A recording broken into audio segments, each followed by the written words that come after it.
good morning. Welcome po sa akin. So, nag-voice over po ako kasi, syempre, nakakamiss daw po ng voice ko. Huy! So, ayan, sa inyo pong makikita, nasa bukid. So, let's start. Ito ang aking kwento.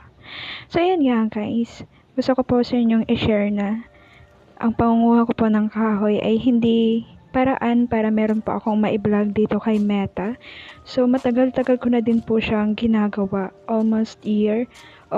May cellphone na wala. So, nangunguha po talaga ako ng panggatong. Kasi hindi po kami mayaman. Wala po kami ng shilin. And wala po kaming gasol. So, to be honest po, kailangan din po natin na maging magpakatotoo sa sarili natin. Even though, yung ano po ba, yung hindi ka pwedeng mag-pretend na okay ka kahit hindi ka naman po okay.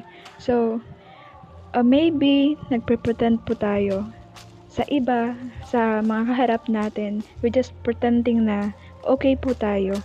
Pero deep inside, hindi po pala tayo okay, no? So, but then, si Lord po yung nakakaalam ng ating mga puso. Sa pinaka-inner ng ating puso. So, wala tayong pwedeng ipag-pretend. And yes po, hindi po ako nahihiya na gawin po yung marangal na gawain. As of now, ganyan po ako eh.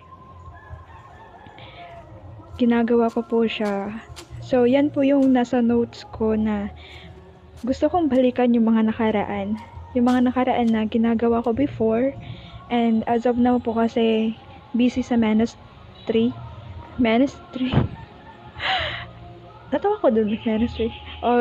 And sa children ministry po. So, ayan guys, nasa bukid po ako talaga niyan. So, pumunta po ako niyan kasi inutusan ako ng kapatid ko. Kaya, naisip ko, wala po yan sa plano. Uuwi po ako na parang walang dala. So, naisip ko po na maghiram ng itak sa tita ko. So, malapit lang po dyan yung bahay ng tita ko. Kaya, humiram po ako para makapaghanap po ng panggatong or kahoy. Alam ko po na alam po ito ng iba. Although, iba naman po yung panggatong na kinukuha nila. So, naghanap po talaga ako yun. Ayan po. Inyo makikita. Ang dami kong dala. And gusto ko din po pala guys magpasalamat sa mga supporters ko, sa mga nagre-react, sa mga nag-view, and sa mga nagsasend po ng star. Thank you so much guys. And also guys sa mga followers ko, maraming salamat po. And sa mga tao po na gusto man o hindi man gusto ang aking ginagawa. But I'm sure susuportahan nyo po ako. Kasi nakapag-set up na po tayo kay Meta. Huy! I'm so happy lang po kasi hindi na makukuha ni Meta yung earnings ko. Ayan, so thankful. Thank you kay God kasi maybe binibigyan niya pa ako ng paraan para maipagpatuloy. Although, hindi naman po talaga ito as in vlog na talagang tunay. So, I just want to try this. Wow! Syempre,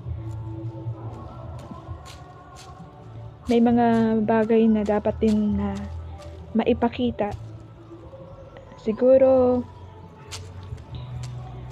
pero hindi ko lang po alam. Pero, sinishare ko po ito sa inyo. Kasi, ito ako eh.